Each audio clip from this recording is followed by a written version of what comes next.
창세기 강의 요셉의 이야기 26번째 시간입니다. 그 중에서도 오늘 본문 말씀은 우리가 야곱의 축복을 몇 주 동안 계속해서 보고 있는데 마지막 축복인 12아들들의 마지막 아들, 막내 아들 베냐민을 축복해 주는 내용이 오늘 본문의 내용입니다. 앞에서 야곱의 아들들에 대해서 많은 이야기들을 우리가 살펴보았습니다. 야곱은 4명의 아내에게서 12명의 아들들을 얻었습니다. 그러니 그 가정에 바람 잘 날이 없었겠죠. 가지나무 많은 나무 바람 잘 날 없다고. 아내도 많고 자녀들도 다 많으니까, 그것도 다 이복 형제들이니까 바람 잘 날이 없었겠죠. 야곱의 아들들이 아버지를 놀라게 하고 두렵고 떨게 만들 만한 크고 작은 사건, 사고들을 굉장히 많이 일으켰어요. 우리가 앞에서부터 계속해서 그 내용을 보아왔습니다. 형제들 중에는, 요셉의 형제들 중에, 야곱의 아들들 중에는 자신의 분노를 참지 못하고 세겜 족속 남자들을 몰살시켜버린, 칼로 도륙해버린 그런 아들들도 있었고, 아버지의 첩 서모와 동침한 아들도 있었고, 본의 아니게 고집부리다가 자신의 며느리와 동침해서 자녀를 낳은 아들도 있습니다. 크고 작은 사건 사고들이 굉장히 많았습니다. 하나만 해도 참 평생 감당하기 힘든 대형 사고 사건들인데 여러 차례가 있었죠. 그렇게 밤낮 사건 사고를 일으키느라 열심인 형들에 비해서 베냐민은 굉장히 조용했어요. 그렇다면 반대로 집안을 위해 유익한 일을 했는가? 그런 것도 별로 성경을 찾아보면 볼 수가 없어요. 한마디로 베냐민은 존재감이 성경 안에서 별로 없습니다. 야곱의 12아들들 중에서 이 창세기를 보면 특별한 존재감을 드러내지 못해요. 그래서 우리는 이 베냐민이 어떤 성품을 가진 인물인지 아는 바가 별로 없어요. 베냐민에 대해 잘 아는 것 같은데 막상 물어보면 아는 게 별로 없어요.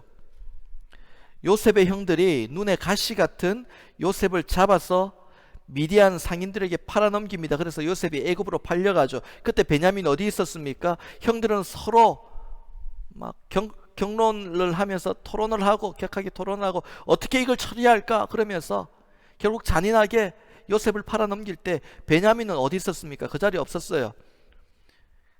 아버지 품에 있었습니다. 온 땅에 기근이 들어서 야곱이 그의 아들들을 애굽으로 보내서 양식을 좀 구해오도록 내려보낼 때에 10명의 아들만 보내고, 그리고 베냐민은 집에 있었습니다. 무슨 특권을 누리듯 형들이 구해온 음식을 그냥 먹기만 먹죠. 내려가지 않아요. 양식을 구하러 가지 않습니다. 요셉의 형들이 애굽에 내려왔다가 억울하게 스파이로, 첩자로 몰려서 그 형제들 중에 시몬이 붙잡혀서 애굽의 인질로 붙잡히게 되죠. 그런 위기의 상황에서도 베냐민은 아버지와 함께 집에 있었습니다. 이런 일들과 전혀 상관이 없어요. 그러다가 야곱의 아들들이 다시 애굽에 양식을 구하러 내려갈 때, 그때 애굽의 총리가 원했으니까 어쩔 수 없이 야곱이 베냐민을 놓아줍니다. 그래서 베냐민이 같이 따라 내려가게 되죠. 형 시몬을 살리기 위해 베냐민도 내심 원했던 일인지 아니면 억지로 끌려갔는지 성경을 보니까 아무런 기록이 없어요. 몰라요. 요셉의 형제들이 애굽의 총리 요셉이 베푼 큰 잔치 연회에 참석하고, 또 집에 가져갈 양식도 한가득 얻었고, 자신이 가져간 돈들도 다 모두 돌려받습니다.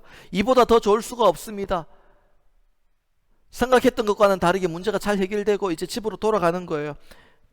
기분 좋게 그것들을 다 가지고 가나안으로 출발하는데 금세 요셉의 이 청지기가 쫓아옵니다. 그리고 나서 총리의 은잔이 없어졌다, 그리고 각 형제의 양식 자루들을 다 검색을 해보니까 마지막에 베냐민의 양식 자루에서 은잔이 나옵니다.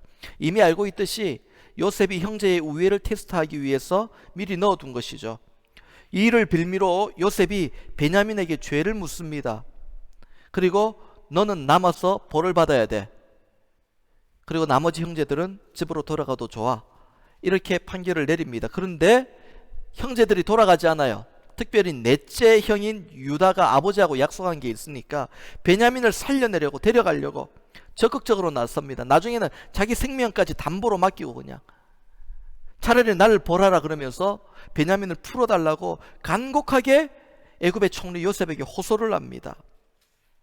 여러분, 억울한 일이긴 하지만 이 일의 중심에는, 이 문제의 발단에는 베냐민이 있습니다. 그런데 만약에 베냐민 때문에 이 일이 일어났다면 누가 나서야 됩니까?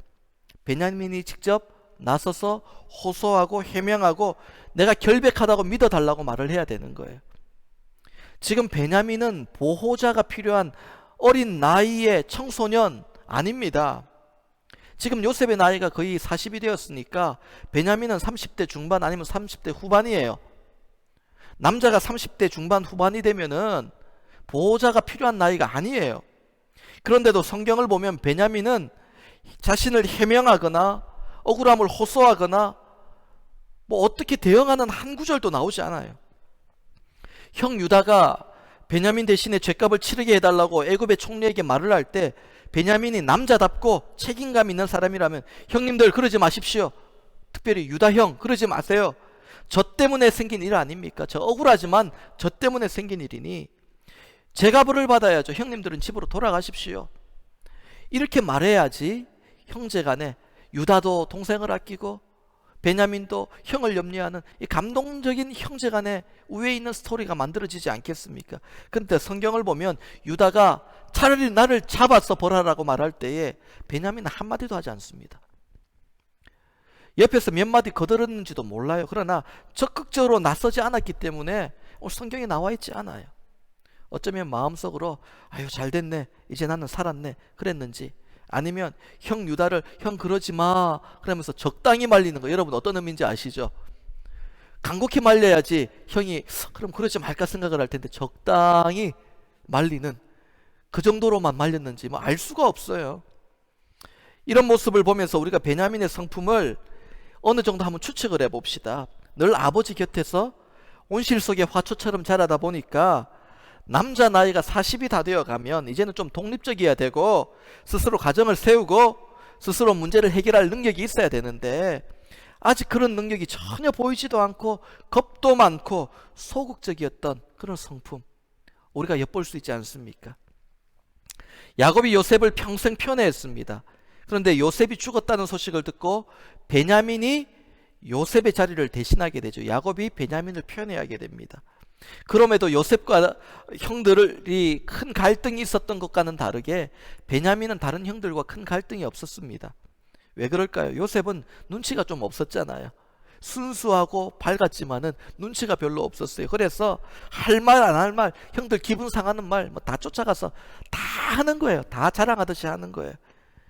그러니 형들의 눈에 가시였죠. 그런데 베냐민은 아버지의 편애를 받으면서도 형들과 갈등이 없었다라는 것은 나서지 않고 조용한 성격이었지 않을까, 이렇게 추측해 볼 수 있는 거예요.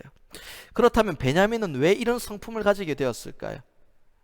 태어나면서부터 가진 천성적인 성품일 수도 있어요. 하지만은 어려서부터 경험했던 마음의 상처, 마음의 아픔, 이게 그의 삶을 이렇게 짓누르고 있는 것, 이걸 우리가 알아야 됩니다. 이걸 봐야 되는 거예요. 오늘 지금 야곱이 베냐민에게 축복하는 것은 이것과 연관이 있습니다. 제가 앞에서 이걸 왜 길게 얘기하냐면요, 축복이라는 것은요 꼭 필요한 걸 주는 거잖아요. 지금 베냐민에게 꼭 필요한 것이 무엇인가? 가장 결핍이 무엇인가? 그 안에 상처가 무엇이고 만져져야 될 게 무엇이고 채워져야 될 것이 무엇인가? 이걸 얘기하는 거예요. 그의 마음에 어려서부터 있었던 마음의 큰 상처와 아픔, 이게 그를 짓누르고 있는데 여기에 대한 축복을 오늘 야곱이 해주고 있는 거예요. 막내 베냐민은 야곱이 정말 사랑했던 아내 라헬에게서 태어난 둘째 아들입니다. 첫째는 누구입니까? 요셉이에요. 베냐민의 친형은 요셉 하나뿐입니다. 보통 막내는 특별히 부모의 사랑과 귀여움을 받으며 자라는 게 일반적입니다. 그런데 베냐민은 태어나서 어머니의 얼굴 한 번도 본 적 없어요. 그가 태어나자마자 어머니는 그 자리에서 돌아가셨습니다. 여러분, 그 당시에 사진이 있었습니까? 동영상이 있었습니까? 제대로 된 초상화 그려서 가지고 있었겠습니까? 없었을 거예요. 어머니의 사랑은커녕 어머니의 얼굴을 평생 동안 알지 못하고 큰 아들입니다. 그게 바로 베냐민입니다. 드물지만 오늘도 이런 아픔을 가진 분들이 우리 주위에 있습니다. 어머니의 얼굴을 평생 알지 못하고 자라는 분들. 베냐민이 청소년이 되고 어머니의 존재에 대해서 깊이 생각하던 날, 어머니는 어떤 분이셨을까 궁금해하기 시작했을 때 어느 날 가족으로부터, 누군가로부터 어머니에 대한 얘기를 들었는데 충격적인 얘기입니다. 온 가족이 하란을 떠나 가나안으로 오는 도중 길에서 베냐민 너를 출산하다가 너희 어머니 라헬이 고통스러워하며 고통 가운데 눈을 감았어. 죽었어. 이야기 처음 들었을 때 베냐민 얼마나 큰 충격이었을까요? 사실 자신이 잘못한 일 아니에요. 그런데 그 일에 대한 자책감, 죄책감이 있는 거예요. 그 죄책감에 억눌려서 살았습니다. 창세기 35장 18절을 보면 라헬이 베냐민을 낳고 마지막으로 눈을 감으면서 그 아들의 이름, 베냐민의 원래 이름은 베논이에요. 처음 이름은 베논이었어요. 내가 이 아들을 베논이라 짓겠다 그랬어요. 그 이름의 뜻은 슬픔의 아들이란 뜻이에요. 고통의 아들이란 뜻이에요. 내가 얘 때문에 슬프다는 거예요. 얘 때문에 죽으니까 슬프고 고통스럽다는 거예요. 또한 얘와 함께하지 못하고 이 아들과 함께하지 못한 자신의 삶이 슬프고 고통스럽다는 거예요. 이 아들 이름을 슬픔의 아들이라고 지어버렸어요. 그러나 야곱은 라헬이 지은 이름을 사용하지 않습니다. 야곱이 남긴 마지막 아들이 슬픔의 아들이 되기 원하지 않아요. 그래서 베냐민이라고 이름을 바꾸어 버립니다. 베냐민이라는 이름을 줍니다. 베냐민은 믿을 만한 아들, 또 하나는 행운의 아들이라는 뜻이에요. 무슨 행운이에요? 이 아들을 낳다가 사랑하는 여인이 죽었는데 이 아들이 어떻게 행운의 아들이에요? 그런데 그럼에도 불구하고 아내를 잃은 아픔은 있지만 이 아들은 슬픔으로 살기를 원치 않았어요. 그래서 행운의 아들, 믿을 만한 아들, 듬직한 아들, 이렇게 베냐민을 지었어요. 그런데 야곱의 바람과는 달리 베냐민은 짓눌려 살았습니다. 이게 상처예요. 아버지가 원한다고 해서 되는 게 아니에요. 이게 지금 우리 인간이 위로하고 그렇게 너는 앞으로 행복해라고 말을 하지만은 그 마음에 하나님이 만져주시지 않는 상처는 회복이 되지 않는 거예요. 그대로 쭉 가는 거예요. 평생을 베냐민은 그렇게 살아왔습니다. 그럼 베냐민에게 위로와 의지가 될 만한 사람이 누구였나? 유일한 사람이 친형 요셉이었어요. 그런데 어느 날 갑자기 형들이 요셉의 옷을, 피 묻은 옷을 들고 와서 짐승들에게 물려 죽었다 그러는 거예요. 얼마나 충격적이에요. 얼마나 절망이에요. 이제 난 누구를 의지해야 돼? 절망이에요. 이렇게 어려서부터 베냐민은 깊은 상처와 아픔을 가지고 자라왔습니다. 이게 그의 마음을 짓눌러 온 거예요. 그래서 성경을 보면 베냐민에 대한 이미지는, 성품에 대한 이미지는 밝지가 않아요. 그늘이 있어 보입니다. 길을 펴지 못하고 연약하고 늘 위축되어 있는, 다른 형제들보다 위축되어 있어요. 밝지가 않아요. 씩씩하지가 않아요. 오늘 본문에서 베냐민을 향한 야곱의 축복은 이 베냐민 속에 있는 이런 수많은 상처와 연약함이 회복될 것이다 라는 축복입니다. 이거 하나님이 만져주시고 강함으로 바꾸어 주신다라는 축복이에요. 오늘 본문을 통해 깨닫는 것은요, 하나님이 이스라엘에게 주신 복은 연약한 자, 상처 입은 자를 회복시켜서 강하게 세우신다라는 축복입니다. 이게 축복이에요, 여러분. 우리의 연약함을 하나님이 돌보지 않으시고 다른 것들을 채워주신다면 이게 축복이 될 수가 없어요. 우리 마음의 상처와 아픔을 만지지 않으시고 수많은 재물을 허락해 주시고 수많은 힘을 허락해 주신다면 그게 축복이 될 수가 없어요. 가장 먼저 하나님의 놀라운 복은 우리 마음의 회복, 심령의 회복, 우리 심령이 연약함이 강해지는 것에서부터 출발하는 것입니다. 이게 진정한 회복이에요. 여러분, 우리가 구해야 될 많은 복들 중에 이 복을 구하세요. 회복의 은혜를 구하시기 바랍니다. 하나님, 오늘도 상처 입은 내 마음을 만져주시고 오늘도 누구도 알지 못하는 숨겨둔 말할 수 없는 고통스러운 아픔을 하나님 만지시고 내 눈에 눈물을 닦아주십시오. 이게 하나님의 은혜고 축복이 되어야 되는 겁니다. 본문 27절 말씀입니다. 야곱이 어떻게 축복합니까? 함께 읽어볼까요? 본문 27절 말씀입니다. 시작. 베냐민은 물어뜯는 일이라 아침에는 빼앗은 것을 먹고 저녁에는 움킨 것을 나누리로다. 아멘. 지금 베냐민의 모습과는 달리 앞으로 베냐민의 자손들은 용맹하고 담대하고 강한 용사가 되어서 전쟁에 나가기만 하면 싸워서 이긴다는 거예요. 결국 이기고만 만다는 것입니다. 강한 지파가 될 것을 축복하고 약속해 줍니다. 아침에는 빼앗은 것을 먹고 저녁에는 움킨 것을 나누리로다. 아침과 저녁은 하루의 시작과 끝을 의미합니다. 그러니까 아침과 저녁은 all day, 그리고 매일매일, 항상 always, every day를 얘기하는 거예요. 항상 그들은 빼앗은 것, 적들로부터 빼앗은 것을 가지고 축복으로 받아들이고 먹게 될 것이고, 또한 그들이 얻은 것들을 저녁에는 서로 나누게 될 것이다.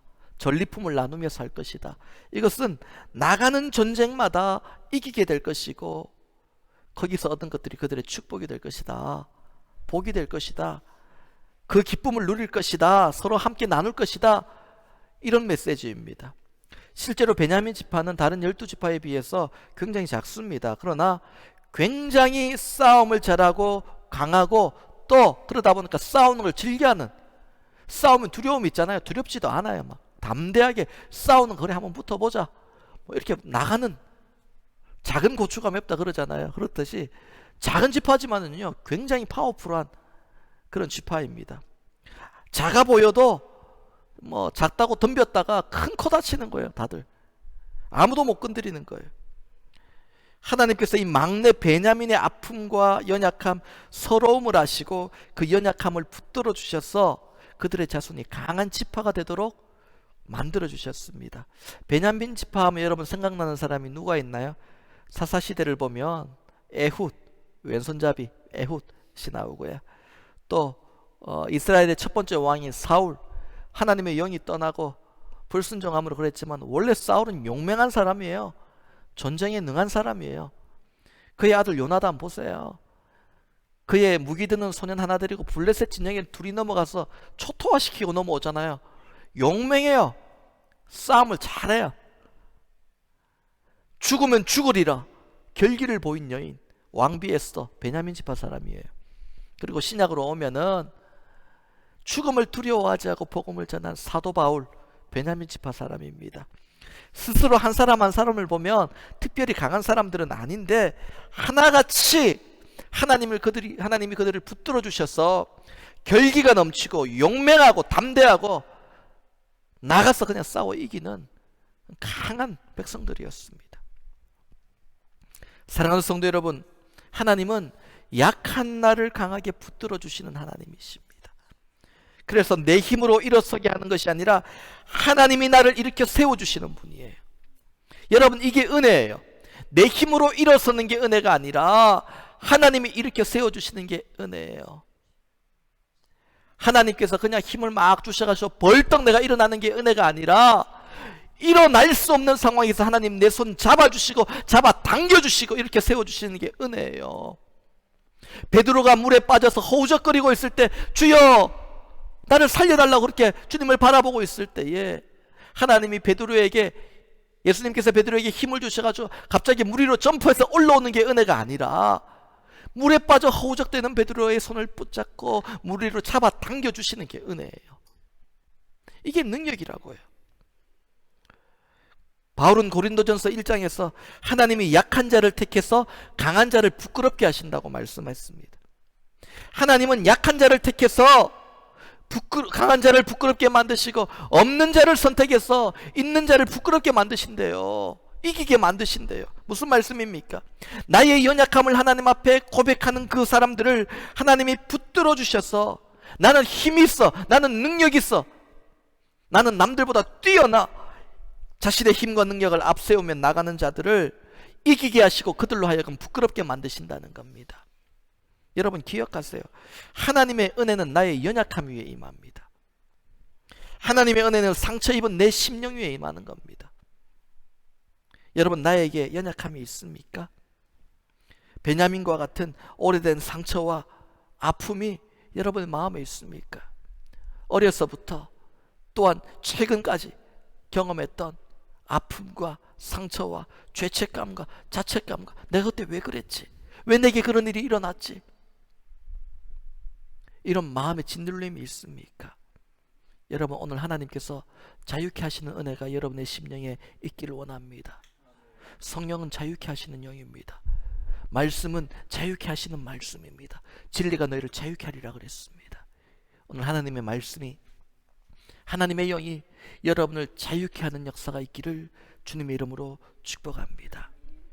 오늘 그 마음을 하나님께 온전히 내어 드리십시오. 지금 이 순간입니다. 내일도 아니고 예배가 마치고도 아닙니다. 지금 이 순간입니다. 여러분의 그 상처 입은 심령을 하나님 앞에 내어 놓으십시오. 하나님께 맡기십시오. 하나님의 손이 나의 심령을 터치할 수 있도록 내 마음을 여십시오. 하나님의 은혜를 구하십시오. 그때 여러분의 마음에 상처가 회복되고 여러분 마음에 온전한 자유가 있을 줄 믿습니다. 여러분의 연약함 위에 하나님의 강하신 손이 임하여 그곳을 덮으시고 붙드시고 만지시고 당기심으로 인하여 여러분의 삶 가운데 능력의 자리가, 기적의 자리가 여러분의 연약함 위에 나타나기를 주님의 이름으로 축복합니다. 오늘 본문 27절 말씀은 연약하고 소극적인 베냐민에게 강하고 담대함을 주는 꼭 필요한, 베냐민에게 꼭 필요한 회복의 말씀이기도 합니다. 그러나 한 구절이 개운치 못해요. 뭐냐면 27절 앞부분에 베냐민은 물어뜯는 일이라, 요 표현이 개운하지가 않습니다. 하나님이 주신 강함으로 적들을 물어뜯고 이기면 되는데 그 날카로운 이빨을 종종 형제들에게 들이대는 이기적인 모습, 이것을 베냐민에게 주의하라고 야곱은 당부하고 있는 것입니다. 앞으로 베냐민이 하나님이 주신 강함으로 온전히 하나님의 나라를 세우는 데만 사용하는 것이 아니라 그것으로 자기의 유익, 자기의 만족을 채우고 지키는 일에 사용하는 그런 무너진 모습도 보이게 될 거라는 것입니다. 하나님을 향한 그 믿음, 소신, 강직함, 이것이 우리가 영적으로 병들기 시작하면 내 고집, 아집, 자만이 되는데 이런 일을 베냐민이 하게 됩니다. 베냐민 지파 사람들이 종종 하게 됩니다. 대표적인 사건이 사사기 19장에 나오는데 베냐민 지파가 레위 지파 사람의 첩을 겁탈합니다. 강간합니다. 그리고 이 소식을 듣고 분노한 베냐민 지파 외에 다른 지파 사람들이 베냐민 지파를 책망하기 위해 공격하는데 베냐민 지파가 얼마나 잘 싸우는지 끝까지 싸우는 거예요. 그냥 막 자신의 잘못을 인정하지를 않아요. 우리는 강한 민족이니까 덤비면 다 받아줄게. 그러고 싸우는 거예요. 고집을 부리기 시작합니다. 그리고 형제들과 물어뜯고 싸우는 거예요. 싸움 하나는 나 자신 있다 이거죠. 또 하나는 베냐민 지파로 이스라엘의 첫 왕이 됐던 사울을 보십시오. 다윗을 못 잡아먹어서 안달이 나지 않습니까? 하나님이 주신 그 강함을 하나님의 사람을 죽이는 데 사용하려고 하는 거예요. 하나님이 주신 그 강함을 이스라엘 나라를 위해 사용해야 되는데 하나님의 선택하신 백성을 죽이는 일에 사용하는 거예요. 이게 오늘 본문에 나오는 베냐민은 물어뜯는 일이라에 담겨있는 그 축복의 이중성입니다. 여러분, 하나님의 복은 우리가 어떻게 산용하느냐에 따라서 양날의 검이 될 수 있어요. 더 큰 복을 얻을 수도 있고 그것 때문에 하나님을 멀리하고 삶이 무너질 수도 있어요. 하나님이 주신 복을 받으면 인생이 다 잘 풀리는 거 아니에요. 그 복 때문에 오히려 독이 되어서 무너질 수도 있어요. 고집을 부리게 되는 거예요. 막 나는 잘 가고 있다고 고집을 부리는 거예요. 인정하지 않는 거예요. 자기 합리화 시키는 거예요. 하나님이 주신 복에 내 마음을 빼앗기면 안 돼요. 우리의 마음은 그 복을 주신 하나님께 집중돼야지. 하나님이 주신 복에 집중하기 시작하면 이게 우리에게 복이 아니라 하나님을 보지 못하게 만드는 걸림돌이 되고 넘어뜨리는 걸림돌이 되는 거예요. 여러분, 하나님이 이스라엘 백성들의 복을 주셨어요. 그런데 이스라엘 백성들은 그 복을 바라보느라 하나님을 바라보지 못하고 그 복을 가지고 금송아지 만들고 우상 만들고 그렇게 막 타락하니까 다 빼앗겨버리고 고통을 당하잖아요. 그랬다가 다시 하나님을 쳐다보면 또 다시 하나님이 축복을 회복해 주십니다. 그러면 정신 차려야 되는데 또 그 재물에 바라보고 그 재물에 빠져서 하나님을 바라보지 않고 그러다가 또 다 빼앗겨버리고, 이게 구약에 반복되는 사이클이에요. 이스라엘 백성들의 어리석음인데 똑같은 일을 오늘까지도 성도라고 불리는 많은 믿음의 사람들이 이렇게 넘어지며 반복하고 있더라는 거예요. 지금 야곱이 베냐민에게 하고 있는 그 축복 안에는 이 경고의 메시지가 들려 있어요. 너는 강함을 받게 될 것이지만 이거 잘못 사용하면 물어뜯는 일이가 될 거야. 여러분, 그런데요, 보통 사람들은 축복을 주면서 그런데 이거 축복 잘못 사용하면 어떤 일이 일어나 이렇게 말을 해도 안 들어요. 그냥 예 그러고 넘어가요. 일단 축복만 보는 거예요. 귀에 안 들어오는 거잖아요. 베냐민도 그랬던 부분들이 있는 것 같아요. 여러분, 하나님께서 나에게 강함을 주시면, 나에게 힘을 주시면 내가 하나님의 영광을 위해 살 것 같죠. 그런데 그 강함으로 내 유익을 쫓고 지키기 위해 형제를 물어뜯는 이리의 유혹에 빠질 때가 굉장히 많습니다. 그래서 오늘 야곱이 베냐민에게 했던 축복에서 끝나면 안 돼요. 중요한 것이 신명기 33장 12절 제가 읽어드릴게요. 모세가 베냐민 지파를 마지막으로 축복한 내용인데요. 신명기 33장 12절 말씀인데 한번 찾아보셔요. 신명기 33장 12절 말씀 함께 읽습니다. 베냐민에 대하여는 일렀으되 여호와의 사랑을 입은 자는 그 곁에 안전히 살리로다. 여호와께서 그를 날이 마치도록 보호하시고 그를 자기 어깨 사이에 있게 하시리로다. 그 강함을 가지고 혼자 나가서 싸우는 것이 아니라 모세는 축복합니다. 다시 그 축복을 수정해줘요. 보완을 해줍니다. 여호와의 사랑을 입은 자가 될 것이다. 스스로 강함으로 나와 싸우는 자가 아니라 이제 너희는 여호와의 사랑을 입은 자로서 여호와 곁에서 안전하게 살 것이다. 내 힘으로 안전하게 사는 것이 아니라 여호와 곁에서 여호와의 사랑을 입음으로 안전하게 살게 될 것이고, 그 사랑이 날이 마치도록 너를 보호해 줄 것이고, 그 사랑이 우리가 하나님 어깨 사이에 있는 것처럼, 그게 무슨 말이에요? 자기 어깨 사이에 있다는 거 안고 있다라는 거예요. 그 사랑의 안아주심으로 말미암아 그들이 안정감을 누리고 보호를 받게 될 것이고 이기는 싸움이 될 것이다. 여러분, 베냐민 지파의 축복은 여기서 완성되어야 됩니다.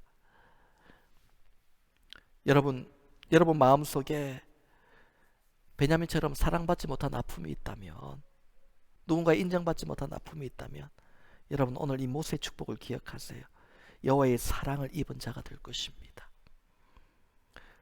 하나님의 사랑을 입은 자로 일어서게 될 것입니다. 물어뜯는 일이가 아니라, 내 힘으로 일어서는 일이가 아니라 하나님의 사랑을 힘입어 보호받고 일어나 승리하는 백성이 되기를 바랍니다.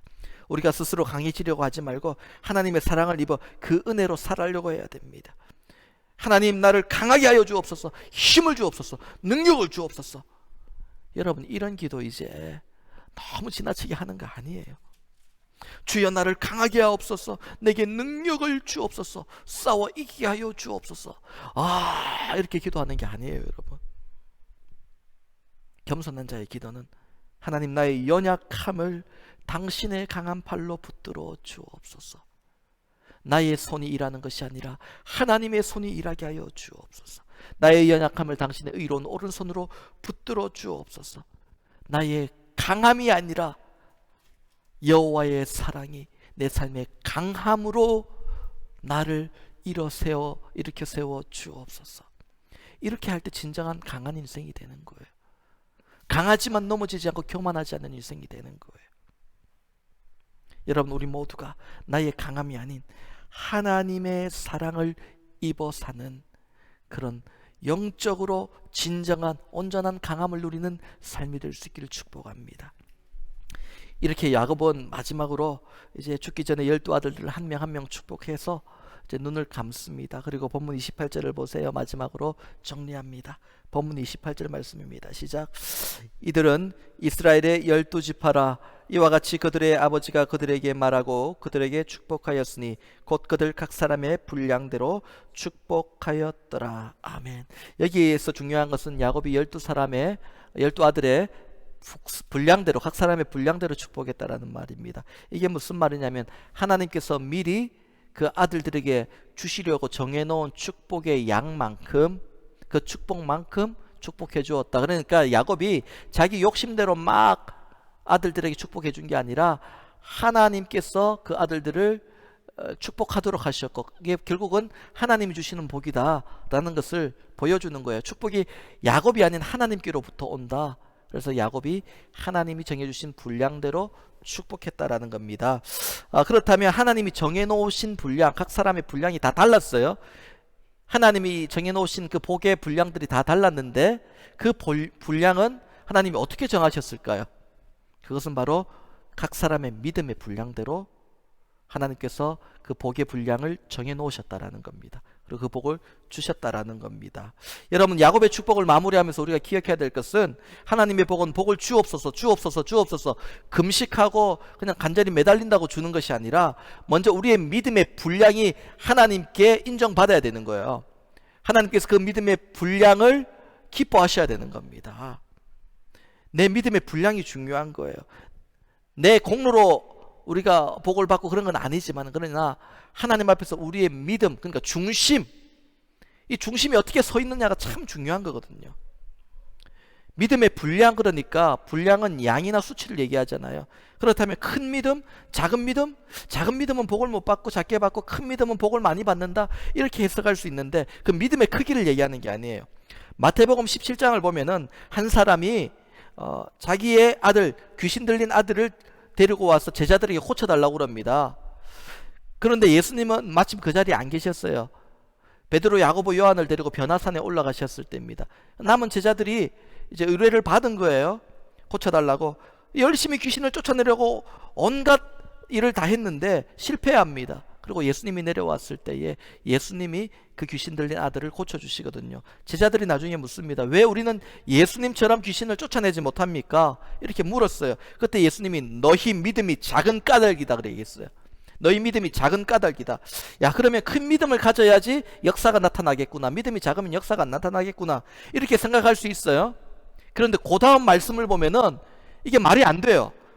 예수님께서 그 뒤에 하신 말씀은 뭐냐면, 만일 너희에게 믿음이 겨자씨 한 알만큼만 있어도, 너희 믿음의 크기가 겨자씨 한 알만큼만 해도 이 산을 명해서 여기저리로 옮겨라 그러면, 여기서 저리로 옮겨라 하면 옮겨지고 너희가 못할 게 없다. 겨자씨만한 믿음만 있어도 못할 게 없다. 여러분, 겨우 겨자씨만한 크기의 믿음이 뭡니까? 앞에는 믿음이 작다고 해놓고 이제는 겨자씨만한 믿음 하나만 가지라고요?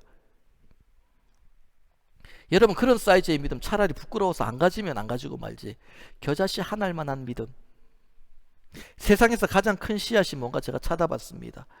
아프리카 마다스카르에서 만나는 바다 야자 코코드메르라는 이 나무의 열매인데 씨앗의 길이가 45cm래요. 한 이만하겠네요. 씨앗이 한 이만해요. 믿음을 씨앗에 비유하려면 너희 믿음이 작은 자들아, 바다 야자씨 같은 믿음을 가져라, 이렇게 말하면 좀 이해가 돼요. 그게 좀 부담되면은 조금 제자들에게 너희에게 복숭아씨만한 믿음, 하늘만한 믿음이 있더라도 이렇게 말하면 어때요? 그럼 좀 이해가 되는데 겨자씨만한 믿음이래요. 예수님께서 제자들에게 믿음이 작다고 책망해놓고 겨자씨만한 믿음 한 알만 있어도 된다. 이게 무슨 뜻일까요? 믿음의 크기를 얘기하는 게 아니에요.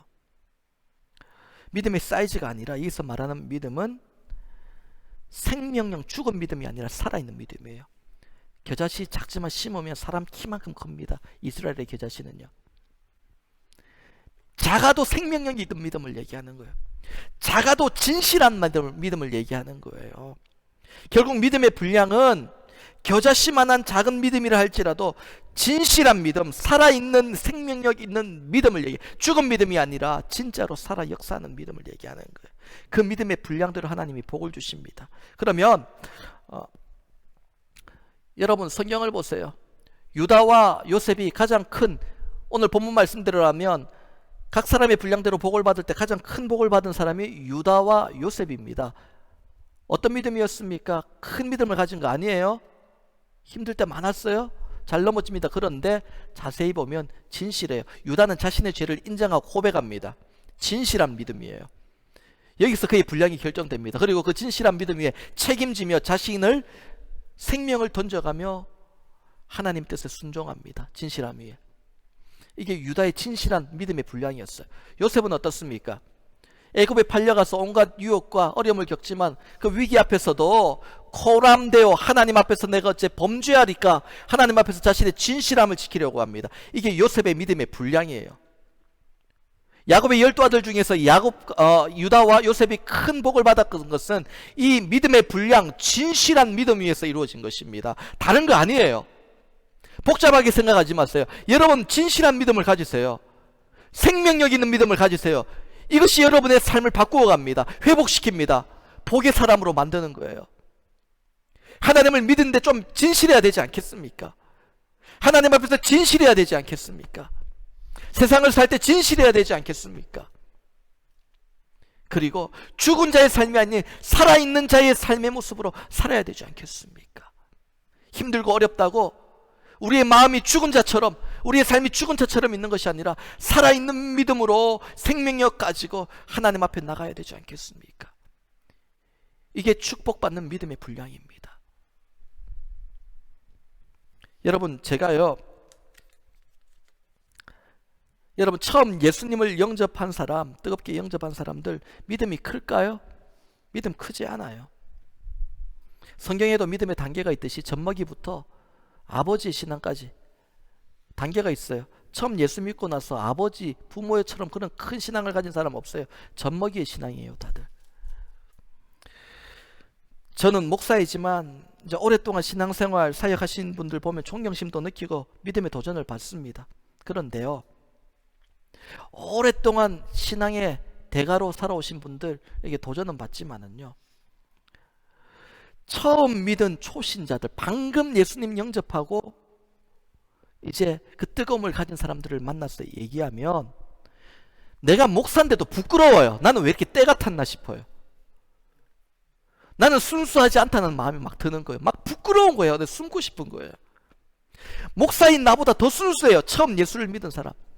너무나도 겨자씨만큼 작은 믿음이에요. 지금 이제 예수를 처음 믿고. 그런데 얼마나 순수한지, 얼마나 깨끗한지 막 내가 막 부끄러운 거예요. 겨자씨만한 믿음, 작은 믿음이죠. 근데 깨끗한 믿음이에요. 이걸 얘기하는 거예요. 오늘 말씀을 맺습니다.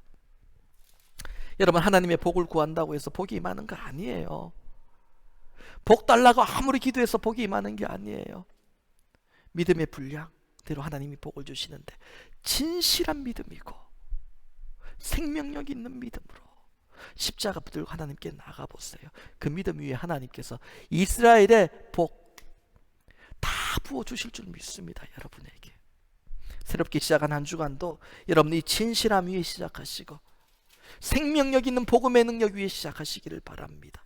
그때 하나님이 여러분의 약함과 강함을, 아픔을 만져주시고 강하게 하시고 베냐민의 축복을 허락해 주시기를 바랍니다. 무엇보다도 내 힘이 아닌 더 나아가 모세의 축복처럼 하나님의 사랑을 입은 자로 그 하나님의 양 어깨 안에 여러분을 품어주시고 안아주시고 함께 걸어가 주시는 은혜가 있기를 주님의 이름으로 축원합니다. 다 함께 기도하시겠습니다. 하나님 아버지, 감사합니다. 오늘 말씀을 통하여서 이제 야곱의 축복, 우리 마지막 부분을 함께 살펴보았습니다.